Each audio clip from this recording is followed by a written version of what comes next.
প্রকাশ করতে পারতাম না বা ভয় পাইতাম বা আমাদের মানুষ নিয়ে হাসাহাসি করবে, এটা করবে। কিন্তু না, আমরা এখানে আসার পরে চাওলাতের মাধ্যমে আর ইয়াসিটের মাধ্যমে আমরা অনেক কিছুই জানতে পেরেছি।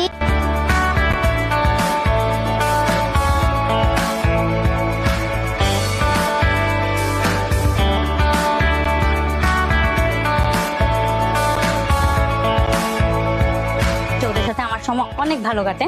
আমি একদিন না আসলে পরের দিন ওরা আমাকে সবাই মিলে ধরে, আপু আপনি কেন আসলেন না, আপনার ক্লাস অনেক ভালো লাগে, আপনাকে অনেক মিস করেছি।